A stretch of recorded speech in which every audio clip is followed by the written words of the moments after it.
ಇವತ್ತು ಈ ವಿಡಿಯೋದಲ್ಲಿ ತುಂಬಾ ಸುಲಭವಾಗಿ ಕೇವಲ 10 ನಿಮಿಷದಲ್ಲಿ ರೆಡಿ ಮಾಡುವಂತಹ ಒಂದು ಸೂಪರ್ ಆಗಿರುವಂತಹ ಹೆಲ್ದಿ ಲಡ್ಡು ರೆಸಿಪಿ ಯಾವ ರೀತಿ ಮಾಡೋದು ಅಂತ ನೋಡೋಣ ಬನ್ನಿ. ಯಾವುದೇ ಪಾಕ ಮಾಡೋಂಗಿಲ್ಲ, ತುಪ್ಪ ಬೇಕಾಗಿಲ್ಲ, ಹಾಗೆ ಸಕ್ಕರೆ ಕೂಡ ಬಳಸ್ತಿಲ್ಲ. ಸೂಪರ್ ಆಗಿರುತ್ತೆ ಟೇಸ್ಟು, ಬೆಣ್ಣೆ ಥರ ಹಾಗೆ ಬಾಯಲ್ಲಿ ಕರಗುತ್ತೆ. ಅಷ್ಟೇ ಹೆಲ್ದಿ ಕೂಡ ಈ ರೆಸಿಪಿ. ಸೊ ಬನ್ನಿ ತಡ ಮಾಡದೆ ಶುರು ಮಾಡೋಣ. ಇಲ್ಲಿ ನಾನು ಒಂದು ಅರ್ಧ ಕಿಲೋ ಹೆಸರು ಕಾಳು ತೊಗೊಂಡಿದ್ದೀನಿ. ಮೊದಲನೇ ಕ್ಲೀನ್ ಮಾಡಿ ಇಟ್ಕೊಂಡಿದ್ದ ಇದನ್ನು ಈ ರೀತಿ ಜಲ್ಡಿಯಲ್ಲಿ ಹಾಕಿ ಒಂದ್ಸಲ ಇದನ್ನು ಕ್ಲೀನಾಗಿ ತೊಳ್ಕೊಂಡು ತಗೋಬೇಕು. ಏನಾದರೂ ಡಸ್ಟ್ ಇದ್ದರೆ ಅದು ಕ್ಲೀನ್ ಆಗುತ್ತೆ ಅಂತೇಳಿ ಈ ರೀತಿ ಒಂದ್ಸಲ ತೊಳ್ಕೊಂಡು ತಗೋಬೇಕಾಗುತ್ತೆ ಅಷ್ಟೇ. ಓಕೆ ನೋಡಿ, ಒಂದ್ಸಲ ಕ್ಲೀನಾಗಿ ತೊಗೊಂಡಿದ್ದೀನಿ. ಡಸ್ಟ್ ಇದ್ದರೆ ಕೆಳಗಡೆ ಹೋಗುತ್ತೆ ಇದು. ಇವಾಗ ಈ ತೊಳ್ಕೊಂಡಂತಹ ಹೆಸರು ಕಾಳು ಏನು ಮಾಡಬೇಕು, ಪ್ಯಾನ್ನಲ್ಲಿ ಹಾಕ್ಕೊಂಡು ಮೀಡಿಯಮ್ ಗ್ಯಾಸ್ನಲ್ಲಿ ಇದನ್ನು ಸರಿಯಾಗಿ ಹಸಿ ವಾಸನೆ ಹೋಗೋ ತನಕ ಹುರ್ಕೊಂಡು ತಗೋಬೇಕಾಗುತ್ತೆ.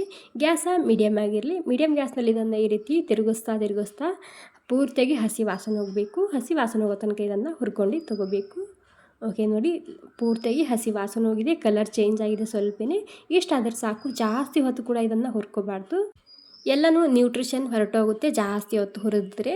ಓಕೆ ನೋಡಿ, ಇವಾಗ ಈ ಹುರಿದಂತಹ ಹೆಸರು ಕಾಳು ಪೂರ್ತಿ ತಣ್ಣಗಾಗೋ ತನಕ ವೇಟ್ ಮಾಡಬೇಕಾಗುತ್ತೆ. ನೋಡಿ, ಇವಾಗ ಒಂದು 10 ನಿಮಿಷ ಫ್ಯಾನಿನ ಗಾಳಿಗೆ ಬಿಟ್ಟಿದ್ದ. ಇವಾಗ ಪೂರ್ತಿ ತಣ್ಣಗಾಗಿದೆ. ತಣ್ಣಗಾದ್ಮೇಲೆ ಇದನ್ನು ಮಿಕ್ಸಿ ಜಾರಿಗೆ ಹಾಕಿ ಪುಡಿ ಮಾಡ್ತಿದ್ದೀನಿ. ಇಲ್ಲಿ ನಾನು ಅರ್ಧ kg ಹೆಸರು ಕಾಳು ತೊಗೊಂಡಿದ್ದ ಅಲ್ವಾ, ಹೀಗಾಗಿ 1-2 ಭಾಗ ಮಾಡ್ಕೊಂಡು ಈ ರೀತಿ ಪುಡಿ ಮಾಡ್ತಿದ್ದೀನಿ.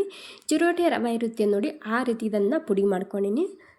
2 ಭಾಗ ಇದೇ ರೀತಿ ಪುಡಿ ಮಾಡ್ಕೊಂಡು ಇಲ್ಲಿ ಹಾಕಿಡ್ತಿದ್ದೀನಿ. ಇವಾಗ ಮತ್ತೆ ಪ್ಯಾನ್ನಲ್ಲಿ ಬೆಲ್ಲ ಹಾಕ್ತಿದ್ದೀನಿ. ಇಲ್ಲಿ ನಾನು ಬೆಲ್ಲ ಅರ್ಧ kg ಹೆಸರು ಕಾಳಿಗೆ 350 ಗ್ರಾಮ್ ಆಗುವಷ್ಟು ಬೆಲ್ಲನ ತೊಗೊಂಡಿದ್ದೀನಿ. ಹಾಗೆ ಈ ಸಣ್ಣ ಕಪ್ಪಿಲೆ 1 ಕಪ್ ಆಗುವಷ್ಟು ನೀರು ಕೂಡ ನಾನಿಲ್ಲಿ ಹಾಕ್ತಿದ್ದೀನಿ. ಇಲ್ಲಿ ಅಥವಾ ನೀವು ಮೆಜರ್ಮೆಂಟ್ ಕಪ್ನಲ್ಲಿ ಹೇಳೋದಾದರೆ ಒಂದು ಅರ್ಧ ಕಪ್ ಆದರೆ ಸಾಕಾಗುತ್ತೆ ನೀರು.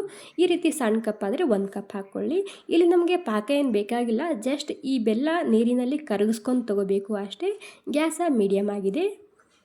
ಓಕೆ ನೋಡಿ, ಈ ರೀತಿ ಮಿಕ್ಸ್ ಮಾಡ್ಕೊತ ಜಸ್ಟ್ ಬೆಲ್ಲ ಕರಗಬೇಕು ನೀರಿನಲ್ಲಿ. ಹಾಗೆ ಒಂದು ಕುದಿ ಬಂದರೆ ಸಾಕು, ಪಾಕ ಏನು ಬೇಕಾಗಿಲ್ಲ ಇಲ್ಲಿ ನಮಗೆ. ಇಲ್ಲಿ ನೀವು ಜಾಸ್ತಿ ದಿನ ಈ ಲಡ್ಡುನ ಇಟ್ಕೊತೀನಿ ಅನ್ನೋದಾದರೆ ನೀವು ಇಲ್ಲಿ ನೀರು ಬದಲಾಗಿ ತುಪ್ಪನ ಹಾಕೋಬೇಕಾಗುತ್ತೆ. ನಮ್ಮ ಮನೆಯಲ್ಲಿ ಇದು ನಾನು 4-5 ದಿನದಾಗೆ ಖಾಲಿ ಆಗುತ್ತೆ. ಹೀಗಾಗಿ ನಾನಿಲ್ಲಿ ನೀರು ಹಾಕಿ ಮಾಡ್ತಿದ್ದೀನಿ. ಓಕೆ, ಇವಾಗ ಒಂದು ಕುದಿ ಬಂದಿದೆ, ಬೆಲ್ಲ ಕರಗಿದೆ ಅಷ್ಟೇ, ಪಾಕ ಏನು ಮಾಡಿಲ್ಲ ನಾನಿಲ್ಲಿ. ಇವಾಗ ಸ್ವಲ್ಪನೇ ಹಾಕ್ಕೊತ ಈ ರೀತಿ ಮಿಕ್ಸ್ ಮಾಡ್ಕೊತ ಹೋಗಬೇಕಾಗುತ್ತೆ ಅಷ್ಟೇ. ಒಂದು 3 ಭಾಗ ಮಾಡ್ಕೊಂಡು ಹಾಕ್ತಿದ್ದೀನಿ. ಎಲ್ಲ ಡೈರೆಕ್ಟಾಗಿ ಒಮ್ಮೆನೇ ಹಾಕ್ಬೋದು, ಬಟ್ ನನಗೆ ಇದು ಪಾಕ ಜಾಸ್ತಿ ಅನ್ನಿಸ್ತು. ಹೀಗಾಗಿ ನಾನೇನು ಮಾಡಿದ್ದೀನಿ, ಸ್ವಲ್ಪನೇ ಹಾಕ್ಕೊತಿದ್ದೀನಿ. ಬಟ್ ನಾನಿಲ್ಲಿ ಎಲ್ಲ ಪಾಕ ಹಾಕ್ಕೊಂಡಿನಿ, ಅಂದರೆ ಈ ಎಲ್ಲ ಬೆಲ್ಲದ ನೀರು ಹಾಕ್ಕೊಂಡಿನಿ, ಸ್ವಲ್ಪ ಕೂಡ ಉಳಿಸಿಲ್ಲ ಇದರಲ್ಲಿ ನೋಡಿ. ಅಂದರೆ 350 ಗ್ರಾಮ್ ಆಗುವಷ್ಟು ಬೆಲ್ಲಕ್ಕೆ ಸಣ್ಣ ಕಪ್ಪಿಲೆ 1 ಕಪ್ ಆಗುವಷ್ಟು ನೀರು ಹಾಕ್ಕೊಂಡಿನಿ. ಕರೆಕ್ಟಾಗಿರುತ್ತೆ ಈ ಮೆಜರ್ಮೆಂಟ. ಎಲ್ಲ ನೀರು ಹಾಕ್ಕೊಂಡು ಈ ರೀತಿ ನೀಟಾಗಿ ಮಿಕ್ಸ್ ಮಾಡ್ಕೊತಿದ್ದೀನಿ. ಈ ಹೆಸರು ಕಾಳು ಇರುತ್ತೆ ಅಲ್ವಾ, ಅದು ಪಾಕ ಎಲ್ಲ ಹೀರ್ಕೊಳ್ಳುತ್ತೆ. ಒಂದು 10 ನಿಮಿಷ ಹಾಗೇ ಬಿಟ್ಟರೆ ಮತ್ತೆ ಇದು ಗಟ್ಟಿಯಾಗುತ್ತೆ. ಇವಾಗ ಎಲ್ಲನೂ ಸೇರಿಸಿ ನೀಟಾಗಿ ಮಿಕ್ಸ್ ಮಾಡ್ಕೊಂಡು ಇಲ್ಲಿ ನಾನು ತುಪ್ಪದಲ್ಲಿ ಹುರಿದಂತಹ ಡ್ರೈ ಫ್ರೂಟ್ಸ್ ಹಾಕ್ತಿದ್ದೀನಿ.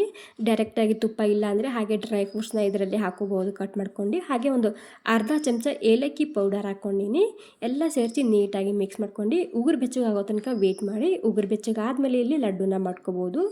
ಸೂಪರ್ ಆಗಿರುವಂತಹ ಹೆಲ್ದಿ ಆಗಿರುವಂತಹ ಲಾಡು ರೆಸಿಪಿ ರೆಡಿ ಆಗುತ್ತೆ. ತುಂಬಾ ಹೆಲ್ದಿ ಆಗಿರುತ್ತೆ. ಈ ಬೇಸಿಗೆ ದಿನದಲ್ಲಿ ದಿನ ಒಂದು ತಿಂದರೆ ಸಾಕು, ನಮಗೆ ಬೇಕಾಗುವಂತಹ ಎಲ್ಲ ಕ್ಯಾಲ್ಸಿಯಂ, ಪ್ರೋಟೀನ್ ಎಲ್ಲ ಸಿಗುತ್ತೆ. ಸೊ ಮಿಸ್ ಮಾಡದೆ ಟ್ರೈ ಮಾಡಿ ನೋಡಿ. ಈ ಆರೋಗ್ಯಕರ ಲಾಡು ರೆಸಿಪಿ ನಿಮಗೆ ಸ್ವಲ್ಪನಾದರೂ ಇಷ್ಟ ಆಗಿದ್ರೆ ಒಂದು ಲೈಕ್ ಮಾಡೋದು ಮಾತ್ರ ಮರಿಬಾರ್ದು. ನೋಡಿ, ನಿಮಗೆ ಒಂದು ಒಡೆದು ಕೂಡ ತೋರಿಸ್ತಿದ್ದೀನಿ ಎಷ್ಟು ಸಾಫ್ಟಾಗಿ ಮೃದುವಾಗಿ ಬಂದಿದೆ ಅಂತೇಳಿ. Okay, thank you so much ಎಲ್ರಿಗೂ.